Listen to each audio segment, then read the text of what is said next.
Hello student, आज हम जो टॉपिक स्टार्ट करने वाले हैं वह एसिडिक स्ट्रेंथ।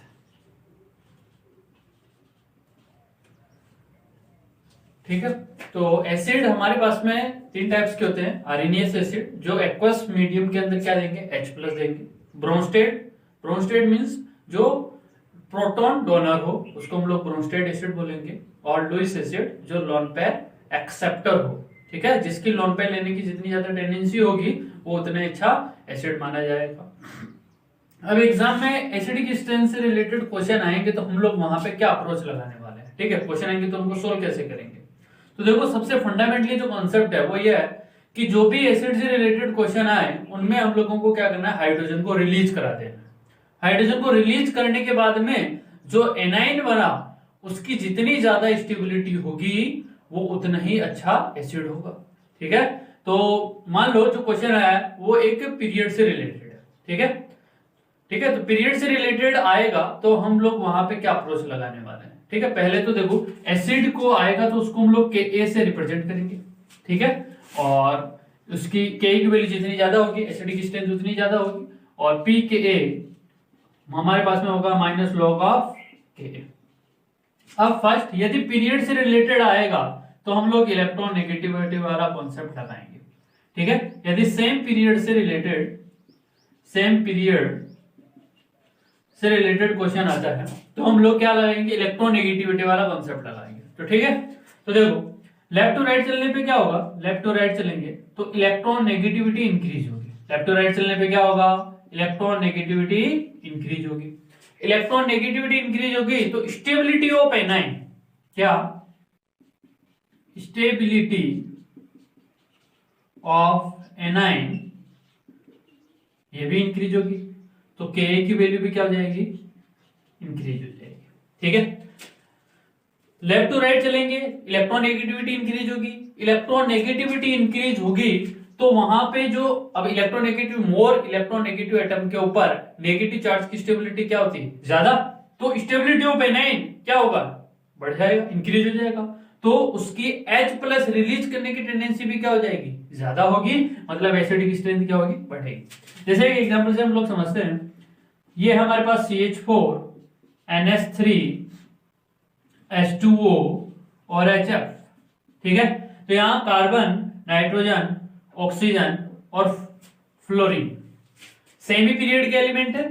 ठीक है, तो हम लोगों को क्या करना है, क्या बताया कि जब भी क्वेश्चन आए तो हाइड्रोजन को क्या करना है, रिलीज करना है। रिलीज करने के बाद में जो एनाइन बना उनकी स्टेबिलिटी चेक कर लेना।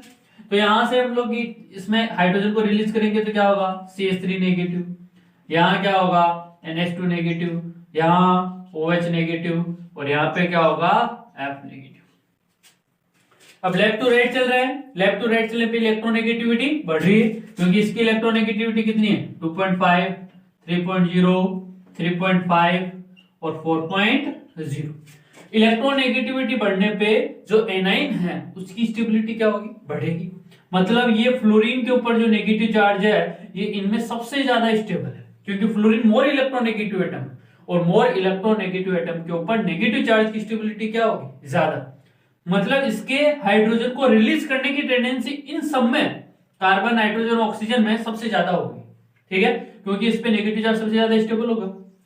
और कार्बन कैसा है, लेस इलेक्ट्रॉन नेगेटिव एटम है, 2.5 इलेक्ट्रॉन नेगेटिविटी है, तो इसकी हाइड्रोजन को रिलीज करने की टेंडेंसी सबसे कम होगी क्योंकि इसके ऊपर जो कार्बन के ऊपर नेगेटिव चार्ज आया है ये सबसे कम स्टेबल है क्योंकि लेस इलेक्ट्रॉन नेगेटिव एटम के ऊपर नेगेटिव चार्ज की स्टेबिलिटी क्या होगी, सबसे कम होगी। ठीक है, तो जो ऑर्डर क्या आएगा, इंक्रीज करता हुआ आएगा। अब मान लो जो क्वेश्चन आया वो सेम पीरियड से नहीं है, सेम ग्रुप से आया तो हम लोग वहां पे साइज का फैक्टर लगाने वाले हैं। ठीक है, देखो टॉप टू बॉटम चलेंगे, टॉप टू बॉटम चलने पे क्या होगा, साइज इंक्रीज होगा। टॉप टू बॉटम चलने पे साइज इंक्रीज होगा और स्टेबिलिटी ऑफ एनाइन वो भी इंक्रीज होगी। स्टेबिलिटी ऑफ एनाइन ये भी क्या होगी, इंक्रीज होगी। तो स्टेबिलिटी ऑफ एनाइन इंक्रीज होगी तो एसिडिक स्ट्रेंथ भी क्या हो जाएगी, इंक्रीज हो जाएगी। ठीक है, तो जब भी साइज से रिलेटेड क्वेश्चन आए तो हम लोग क्या करेंगे, एक सेम ग्रुप से रिलेटेड आए तो वहां पे साइज इनकी टॉप टू बॉटम चलने पे साइज इंक्रीज होगी। साइज इंक्रीज होगी तो स्टेबिलिटी ऑफ एनाइन मतलब हाइड्रोजन को रिलीज करने के बाद, जैसे एग्जांपल में देखो HF, HCl, HBr और HF। अब इनमें क्या होगा, ये हाइड्रोजन को रिलीज करने की टेंडेंसी, जैसे हम लोग इसमें हाइड्रोजन को रिलीज करेंगे तो क्या बनेगा, F negative, Cl negative, Br negative और I नेगेटिव। ठीक है, तो यहाँ पे इस आयोडीन पे जो नेगेटिव चार्ज है, क्योंकि साइज बढ़ रहा है और साइज बढ़ने पे एनाइन की स्टेबिलिटी क्या होती है, बढ़ती है। ठीक है, तो यहाँ पे इंक्रीज, यहाँ पे जो एनाइन है वो कौन सा, आयोडीन पे जो नेगेटिव चार्ज है इसकी हाइड्रोजन को रिलीज करने की टेंडेंसी क्या होगी, सबसे ज्यादा। मतलब यहाँ पे हम लोग एसिडिक स्ट्रेंथ की बात करें तो जो ऑर्डर आएगा वो इंक्रीज करता हुआ आएगा, क्योंकि टॉप टू बॉटम चलने पे साइज बढ़ेगा। ठीक है, साइज इंक्रीज होगा तो स्टेबिलिटी ऑफ एनाइन, मतलब एनाइन की स्टेबिलिटी वहां पे क्या होगी, बढ़ जाएगी। ठीक है, तो वहां पे हाइड्रोजन को रिलीज करने की टेंडेंसी भी क्या होगी, बढ़ेगी, तो एसिडिक स्ट्रेंथ भी क्या हो जाएगी, बढ़ जाएगी। तो ये तो हुआ हमारे पास में जब क्वेश्चन सेम पीरियड से हो।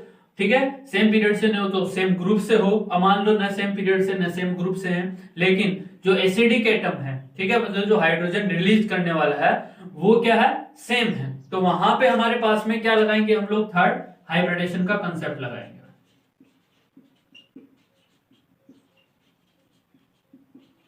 कब लगाएंगे, हमारे पास में जब एसिडिक मतलब एटम है,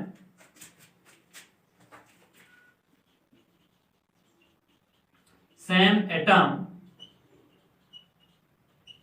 हैविंग एसिडिक हाइड्रोजन। ठीक है, एटम हमारे पास में जिससे एसिडिक हाइड्रोजन है, ठीक है ना, वो सेम है, तो वहां पे हम लोग क्या करेंगे, और हाइब्रिडेशन वहां पे क्या हो, डिफरेंट डिफरेंट हो, तो वहां पे हम लोग हाइब्रिडेशन का कंसेप्ट लगाएंगे। ओके, तो देखो यहां हम लोग इसको एग्जांपल के तौर पर समझते हैं। पिछली क्लास में हम लोगों ने देखा था कि जो इलेक्ट्रॉन नेगेटिविटी होती है, यदि सेम एटम होता है, सेम एटम हो और हाइब्रिडेशन डिफरेंट डिफरेंट हो, तो वहां पे sp हाइब्रिडाइज जो एटम होता है उसकी इलेक्ट्रॉन नेगेटिविटी सबसे ज्यादा होगी, और sp हाइब्रिडाइज एटम की इलेक्ट्रॉन नेगेटिविटी सबसे ज्यादा है, तो उसके हाइड्रोजन को रिलीज करने की टेंडेंसी भी क्या होगी, सबसे ज्यादा ही होगी। ठीक है, तो यहां देखो हम लोग इलेक्ट्रॉन नेगेटिविटी की बात करें तो sp हाइब्रिडाइज की इलेक्ट्रॉन नेगेटिविटी sp2 के कंपैरिजन में ज्यादा और sp2 की sp3 के कंपैरिजन में ज्यादा होगी। अब हम लोग यदि एसिडिक स्ट्रेंथ की बात करें Ka की, ठीक है, अब भाई यहां से इसकी इलेक्ट्रॉन नेगेटिविटी ज्यादा है, और हम लोगों ने क्या पढ़ा है एसिडिक स्ट्रेंथ में कि हाइड्रोजन को रिलीज करना है, और हाइड्रोजन को रिलीज करने के बाद में जो एनाइन बना, वो एनाइन जितना ज्यादा स्टेबल बनेगा उस हाइड्रोजन को रिलीज करने की टेंडेंसी उतनी ही ज्यादा होगी, मतलब उसकी एसिडिक स्ट्रेंथ उतनी ही ज्यादा होगी। अब जो हमारे पास में सेम एटम है, ठीक है ना, जैसे मान लो नाइट्रोजन है सारे के सारे, या ऑक्सीजन है, या ठीक है सारे के सारे, तो वहां पे जो हमारे पास में हाइब्रिडेशन की हम लोग बात करेंगे, जैसे ऑक्सीजन मान लो sp हाइब्रिडाइज है तो उसकी इलेक्ट्रॉन नेगेटिविटी सबसे ज्यादा होगी। ठीक है, तो यहां देखो हम लोग sp हमारे पास में जो डीलोकलाइज्ड है उसकी sp लोकलाइज्ड के कंपैरिजन में एसिडिक स्ट्रेंथ ज्यादा होगी। फिर यहाँ पे sp2 जो हमारे पास में क्या है डीलोकलाइज्ड की, sp2 लोकलाइज्ड के कंपैरिजन में ज्यादा होगी। और फिर sp3 में हम लोग बात करें तो 1 डिग्री, 2 डिग्री और 3 डिग्री। कब, जब हमारे पास में सेम एटम हो लेकिन डिफरेंट हाइब्रिडेशन हो तब। ठीक है, तो जैसे इसमें एक एग्जांपल देखते हैं हम लोग, हमारे पास मान लो CH3 CH double bond CH2, ठीक है, CH2 डबल बॉन्ड CH2, और यहां हम लोग टोलुइन ले लेते हैं। ठीक है, यहां CH3 ले लिया और यहां हम लोग ये, ठीक है, मान लो ये A है, ये B है, और ये हमारे पास C, और ये हमारे पास में D है। अब हम लोगों को क्या करना है एसिडिक स्ट्रेंथ निकालने के लिए, सबसे फंडामेंटली कंसेप्ट क्या है, हाइड्रोजन को रिलीज करना है। ठीक है, तो हम लोग यहां से हाइड्रोजन को क्या करा दिए, रिलीज करा दिए, तो यहां हमारे पास में बना CH2 negative CH double bond CH2। यहाँ पे तो यहाँ इसके अलावा कोई है ही नहीं, तो यहीं से रिलीज कराएंगे CH negative double bond CH2, यहाँ पे इस वाले से कराएंगे sp3 से, तो यहाँ हमारे पास में CH2 नेगेटिव बनेगा, और यहाँ पे ये जो हाइड्रोजन है यहां से ये रिलीज होगा। ठीक है ना, तो यहां से रिलीज होते ही ये जो कंपाउंड बनेगा इसमें एरोमेटिसिटी आ जाएगी।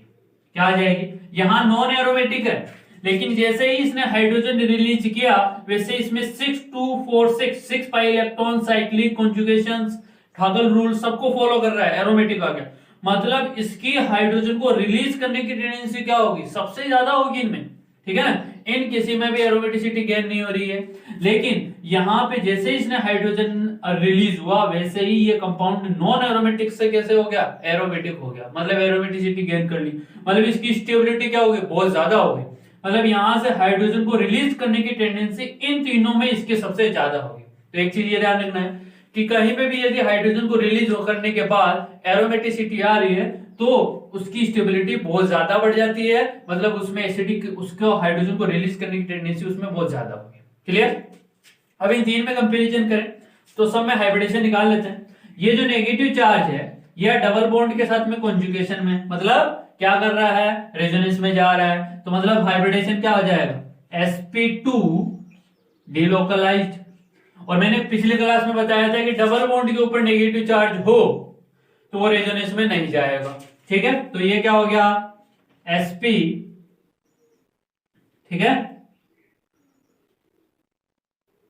2 लोकलाइज्ड, और ये रेजोनेंस में जाएगा तो यहां पे क्या होगा? sp2 डिलोकलाइज्ड, और या तो पूछो या तो एरोमेटिसिटी गेन कर चुका है, ठीक है। तो यहां पे हम लोग बात कर रहे थे एसिडिक स्ट्रेंथ की, तो यहां पे एसिडिक स्ट्रेंथ sp2 डिलोकलाइज्ड की sp2 लोकलाइज्ड के कंपैरिजन में ज्यादा होगी, ठीक है। ऐसा क्यों हो रहा है? क्योंकि ये नेगेटिव चार्ज रेजोनेंस में जा रहा है, और रेजोनेंस में जाने की वजह से इस नेगेटिव चार्ज की स्टेबिलिटी क्या हो रही है? बढ़ रही है, और ये नेगेटिव चार्ज रेजोनेंस में नहीं जा रहा है, और रेजोनेंस में नहीं जा रहा है इस वजह से ये जितना नेगेटिव चार्ज स्टेबल है उतना ये नहीं है। यहां पे एक ही बार रेजोनेंस हो रहा है, यहां देखो यहां कॉन्जुगेशन बहुत ज्यादा हो रहा है, ठीक है ना, इसके कंपैरिजन में। तो मतलब दोनों sp2 डिलोकलाइज्ड, लेकिन यहां डिलोकलाइजेशन ज्यादा है। जितना ज्यादा डिलोकलाइजेशन होगा स्टेबिलिटी उतनी ही ज्यादा होगी, मतलब सबसे ज्यादा स्टेबल तो ये है ही है, ठीक है। लेकिन इसके बाद हम लोग बात करें तो जो बेंजीन रिंग वाला है इसमें कॉन्जुगेशन ज्यादा होगा, और जितना ज्यादा कॉन्जुगेशन होगा उसकी एनाइन की स्टेबिलिटी उतनी ही ज्यादा होगी, ठीक है। और एनाइन की स्टेबिलिटी जितनी ज्यादा होती है एसिडिक स्ट्रेंथ भी क्या होगी? उतनी ज्यादा होगी। तो यहां हम लोग बात करें तो डी की सबसे ज्यादा होगी, फिर डी के बाद में कौन होगा? सी, सी के बाद में ए, और सबसे लास्ट में कौन होगा? पी। तो एसिडिक स्ट्रेंथ का ऑर्डर यह है, जब भी एग्जाम में क्वेश्चन आए और सेम एटम हो, सब में देखो सब carbon carbon carbon carbon, carbon से ही हमने हाइड्रोजन को रिलीज किया है, और रिलीज करने के बाद में जो एनाइन बने उनमें जो जितना ज्यादा स्टेबल बनेगा, ठीक है, उसकी हाइड्रोजन को रिलीज करने की टेंडेंसी उतनी ही ज्यादा होगी, मतलब उसकी एसिडिक स्ट्रेंथ उतनी ही ज्यादा होगी। तो यहाँ पे एरोमेटिसिटी गेन हो रही है, इस वजह से ये सबसे ज्यादा एसिडिक हुआ, और यहाँ पे डिलोकलाइजेशन ज्यादा हो रहा है, इसमें डिलोकलाइजेशन कम हो रहा है। देखो हाइब्रिडेशन दोनों में सेम है, लेकिन यहाँ डिलोकलाइजेशन ज्यादा है। जितना ज्यादा डिलोकलाइजेशन होगा उसकी एसिडिक स्ट्रेंथ उतनी ज्यादा होगी, ठीक है। और सबसे लास्ट में sp2 लोकलाइज्ड है, कहीं रेजोनेंस में जा नहीं रहा है, इसलिए इसकी स्टेबिलिटी सबसे कम है, और स्टेबिलिटी कम तो एसिडिक कैरेक्टर भी क्या हो गया इसके अंदर? कम हो गया। तो ये क्वेश्चन था हमारे पास में, जब सेम हाइड्रोजन हमारे पास में सेम एटम हो जो हाइड्रोजन को रिलीज कर रहा है, जिसके पास एसिडिक हाइड्रोजन हो, ठीक है, लेकिन डिफरेंट हाइब्रिडेशन हो। अब मान लो ऐसा हो कि सेम एटम हो और हाइब्रिडेशन भी सेम हो, तो फिर ऐसे क्वेश्चन को हम लोग कैसे सोल्व करेंगे? ठीक है, सेम एटम हो, ठीक है, और सेम ही हाइब्रिडेशन हो। यदि ऐसे प्रॉब्लम्स आए तो फिर हम लोग उनको कैसे सोल्व करेंगे? ठीक है, तो देखो जो हमारे पास में इलेक्ट्रॉनिक जो इफेक्ट होते हैं, मेसोमेरिक, इंडक्टिव, हाइपर कॉन्जुगेशन वगैरह, तो उनकी हेल्प लेंगे, ठीक है, और उनसे सेम एटम और सेम हाइब्रिडेशन हो तो उनमें हम लोग इलेक्ट्रॉनिक इफेक्ट की हेल्प से उनको सोल्व करेंगे। तो देखो यहां पे एनाइन की स्टेबिलिटी को कौन बढ़ाते हैं? इंडक्ट माइनस आई और माइनस एम, ठीक है। तो जो एनाइन बनेगा उसको माइनस आई और माइनस एम उसकी स्टेबिलिटी को इंक्रीज करते हैं, मतलब वो एसिडिक स्ट्रेंथ को भी क्या करेंगे? इंक्रीज करेंगे। क्यों? क्योंकि हमारे पास में जो एसिडिक स्ट्रेंथ होती है वो डायरेक्टली प्रोपोर्शनल होती है स्टेबिलिटी ऑफ एनाइन, ठीक है, और स्टेबिलिटी ऑफ एनाइन क्या होती है? माइनस और माइनस एम की होती है। तो एसिडिक स्ट्रेंथ होगी वो माइनस आई और माइनस एम के डायरेक्टली प्रोपोर्शनल होगी, ठीक है, और प्लस आई प्लस एम और हाइपर कॉन्जुगेशन के इनवर्सली प्रोपोर्शनल होगी, ठीक है ना, क्योंकि ये इलेक्ट्रॉन विड्रॉइंग ग्रुप है और इलेक्ट्रॉन विड्रॉइंग ग्रुप जो एनाइन बनेगा उसकी स्टेबिलिटी को बढ़ाएंगे, उसकी स्टेबिलिटी को इंक्रीज करेंगे, तो एसिडिक स्ट्रेंथ भी इंक्रीज होगी। और ये इलेक्ट्रॉन रिलीजिंग ग्रुप है ये, ठीक है, और इलेक्ट्रॉन रिलीजिंग ग्रुप कार्बन है, मतलब जो भी एनाइंस बनेगा उसकी स्टेबिलिटी को डिक्रीज करेंगे, तो एसिडिक स्ट्रेंथ भी क्या हो जाएगी, डिक्रीज हो जाएगी। तो इससे रिलेटेड क्वेश्चन करते हैं हम लोग।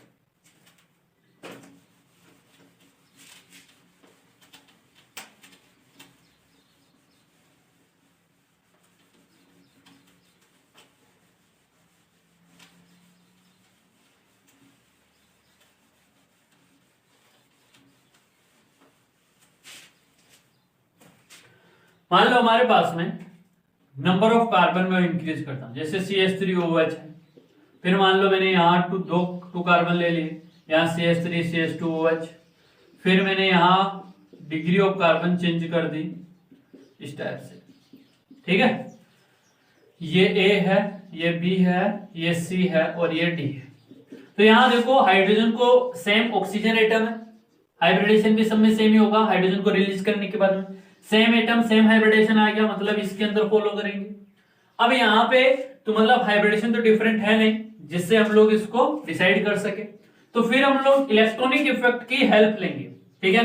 तो यहाँ 1 कार्बन, यहाँ कार्बन 2, यहाँ 3, यहाँ 4, ठीक है, तो नंबर ऑफ कार्बन इंक्रीज हो रहे हैं, तो प्लस आई भी क्या हो रहा है, इंक्रीज हो रहा है, ठीक है। तो ये प्लस आई लगाएंगे, यहाँ पे और ज्यादा प्लस आई होगा, यहाँ और ज्यादा प्लस आई होगा, नंबर ऑफ कार्बन इंक्रीज हो गए तो यहाँ प्लस आई सबसे ज्यादा होगा। और प्लस आई क्या करता है, इनवर्सली प्रोपोर्शनल होगा, मतलब एसिडिक स्ट्रेंथ को डिक्रीज करेगा, ठीक है। तो यहाँ पे जो ऑर्डर आएगा वो A B C और D, जितना ज्यादा प्लस आई लगेगा उतना ही एसिडिक स्ट्रेंथ क्या हो जाएगा, डिक्रीज होगा। अब मान लो कि हमारे पास जो क्वेश्चन है CH3, यहाँ पे CH2Cl COOH, CH2 NO2 और COOH इस टाइप से आ जाए, ये A और AB, ठीक है, सेम एटम है, सेम हाइब्रिडेशन होगा, AB में कंपैरिजन करना हो तो हम लोगों को पता है कि ये भी माइनस आई लगाएगा, ये भी माइनस आई लगाएगा, लेकिन इसका माइनस आई ज्यादा होगा, ठीक है, तो इसका माइनस आई ज्यादा है, ठीक है, इसके कंपैरिजन में, तो इसकी एसिडिक स्ट्रेंथ क्या होगी, ज्यादा होगी। अब मान लो हमारे पास में इस टाइप का क्वेश्चन आ जाए जिसके अंदर एक से ज्यादा क्लोरीन लगे हो, ठीक है ना,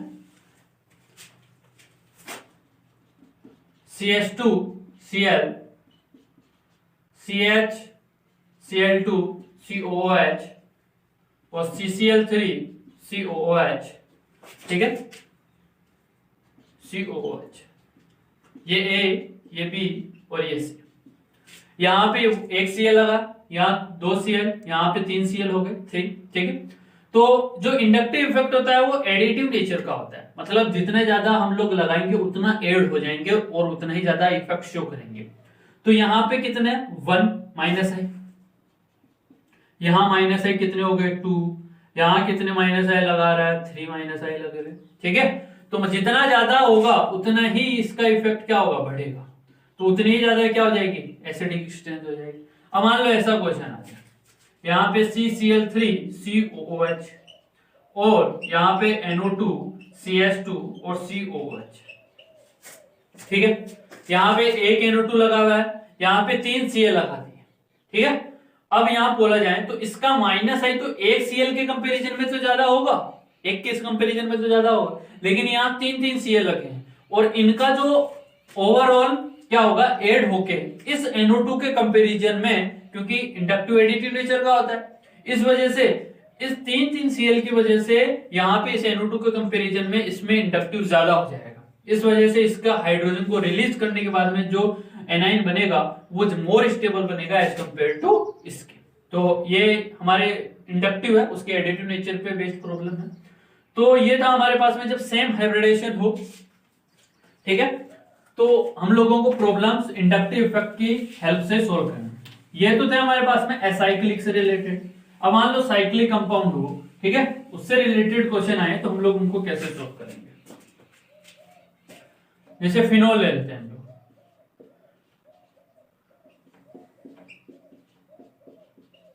यहाँ Cl लगाया, यहाँ NO2 लगाया, ठीक है। तो ये ऑक्सीजन को हाइड्रोजन को रिलीज करने के बाद में नेगेटिव बनेगा, एनाइन बनेगा, हाइब्रिडेशन सेम होगा। तो ये किससे सोल्व होगा? इलेक्ट्रॉनिक इफेक्ट की हेल्प से सोल्व होगा। तो यहाँ पे क्लोरीन क्या लगा रहा है? माइनस आई लगा रहा है। NO2 भी क्या लगा रहा है? माइनस एम लगा रहा है, माइनस आई भी लगाता है, ठीक है। अब और इसका जो माइनस आई होता है वो प्लस एम के ऊपर क्या कर जाता है? डोमिनेट कर जाता है। तो यहाँ पे कोई भी ग्रुप नहीं लगा हुआ है, यहाँ माइनस आई लगा रहा है, और माइनस आई क्या करता है? एसिडिक स्ट्रेंथ को इंक्रीज करेगा, और माइनस एम तो और ज्यादा इंक्रीज करेगा, ठीक है ना, क्योंकि मेजोमेरिक तो इंडक्टिव पे तो क्या करता है? डोमिनेट करता है। तो एसिडिक स्ट्रेंथ का ऑर्डर इंक्रीज जाएगा। समझ गए? तो ये था हमारे पास में प्रॉब्लम किससे रिलेटेड? जब सेम हाइब्रिडाइजेशन हो, ठीक है, और सेम बेसिक एसिडिक एटम हो, तब उससे रिलेटेड प्रॉब्लम्स आएंगे। तो इलेक्ट्रॉनिक इफेक्ट की हेल्प से हम लोग, इंडक्टिव मेजोमेरिक की हेल्प से हम लोग सॉल्व करेंगे। अब मान लो हमारे पास में इस टाइप से प्रॉब्लम आ रहा है, OH, यहां CH3 लगा दें,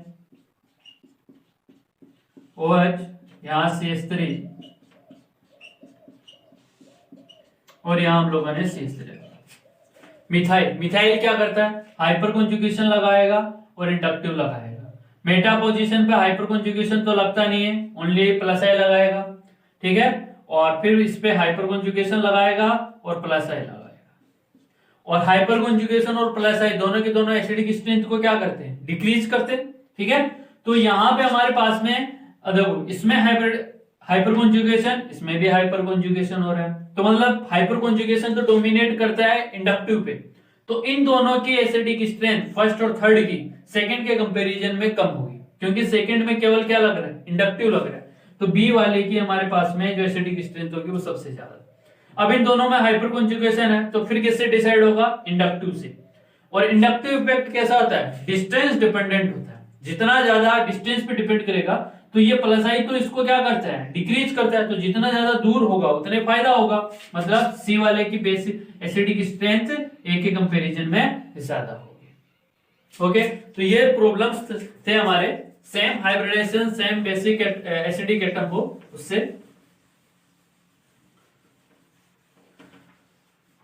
अब इसमें एक हमारे पास में होता है ऑर्थो इफेक्ट, ठीक है।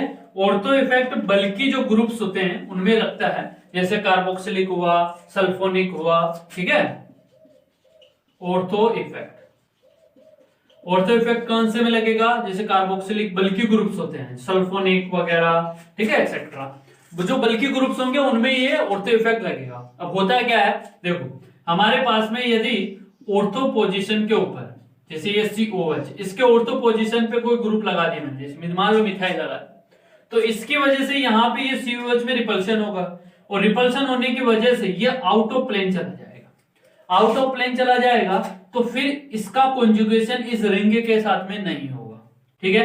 अब कॉन्जुगेशन नहीं होगा तो मान लो मैं इसका हाइड्रोजन को रिलीज कराता हूं, जैसे मान लो इसने हाइड्रोजन ने रिलीज किया, तो यहाँ पे क्या बन गया हमारे पास में?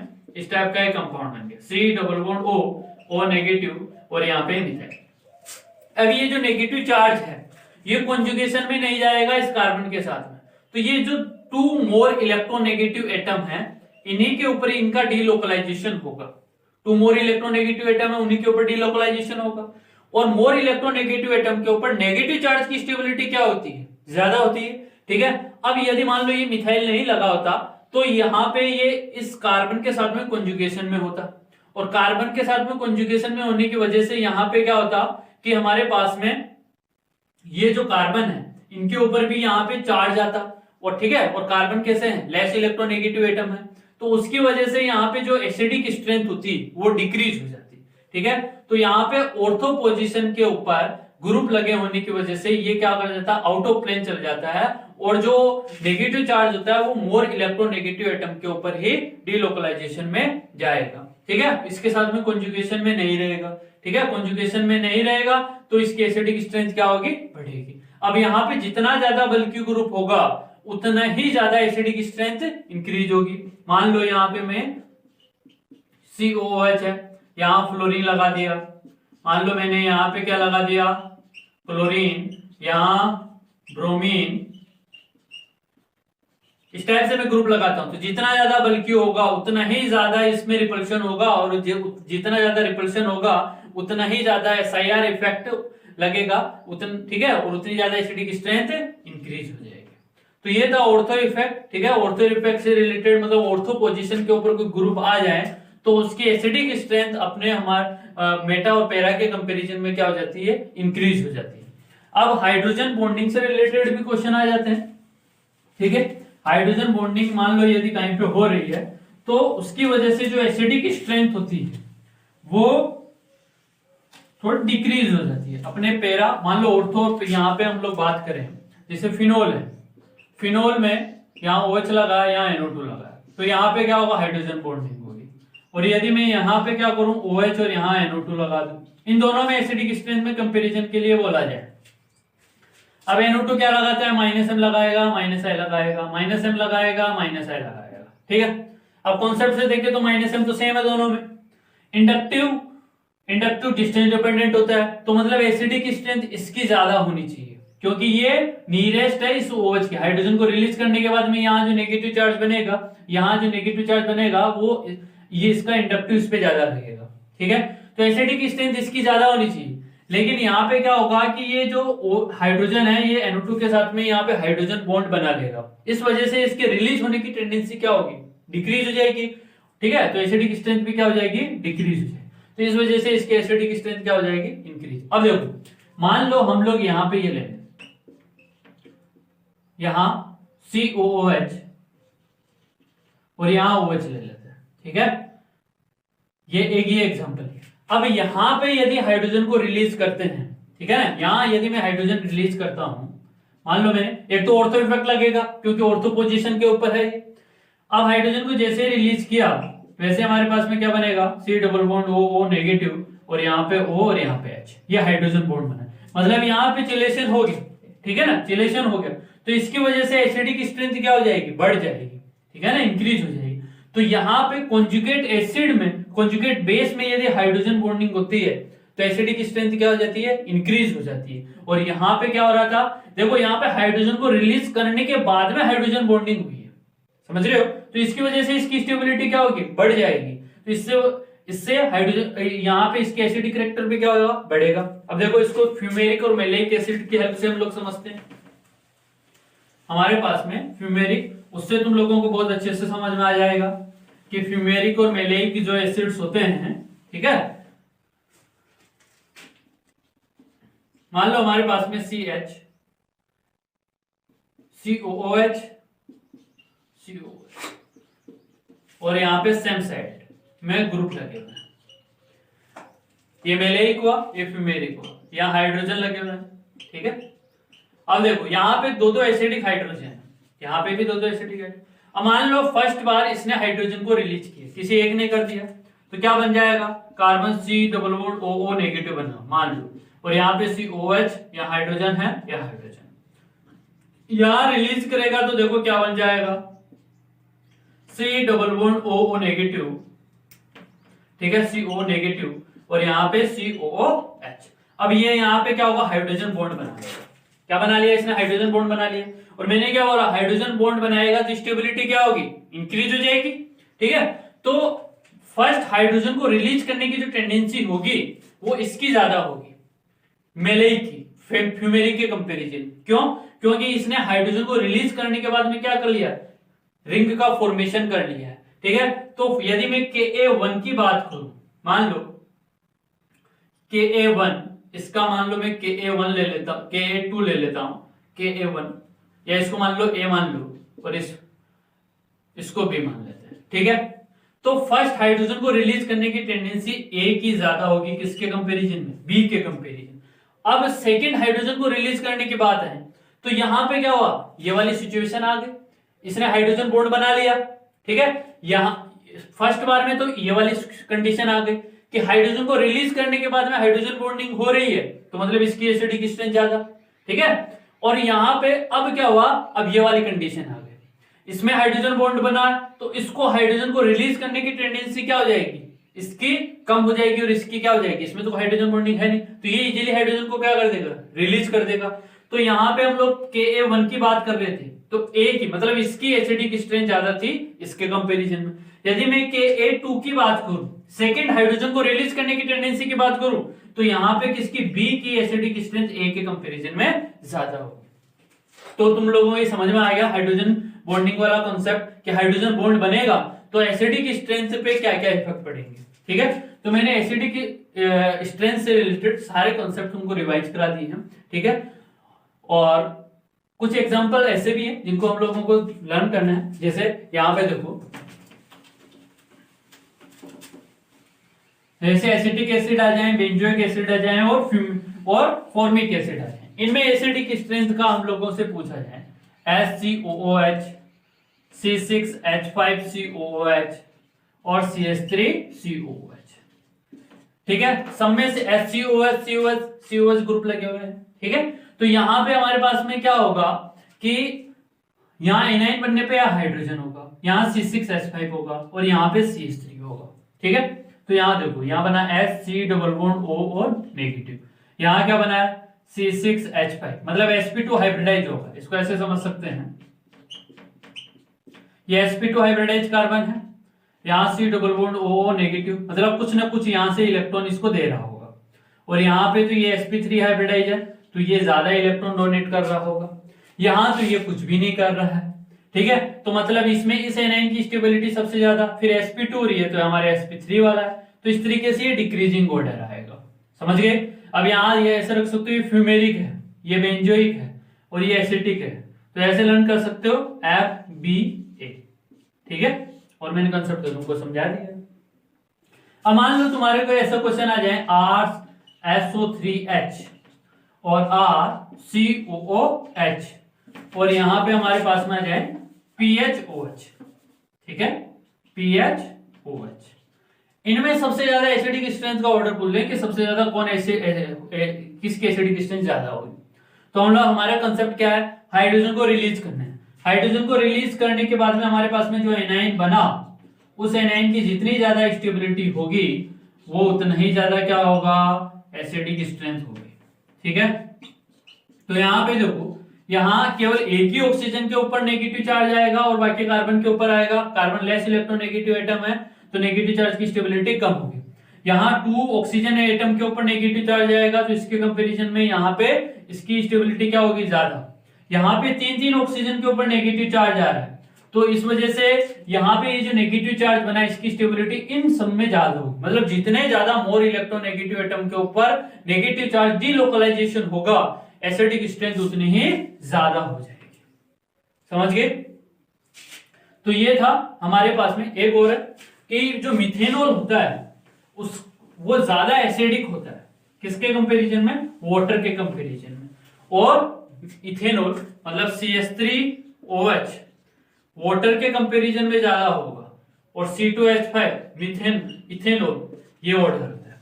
इसको हम लोगों को ध्यान रखना है पी के वैल्यू के बेसिस के ऊपर कि मिथेनॉल ज्यादा एसिडिक होगा किसके, वाटर के कंपैरिजन में, और वाटर इथेनॉल के कंपैरिजन में ज्यादा होगा। ओके, तो ये था एसिडिक स्ट्रेंथ से related question. Okay, thank you.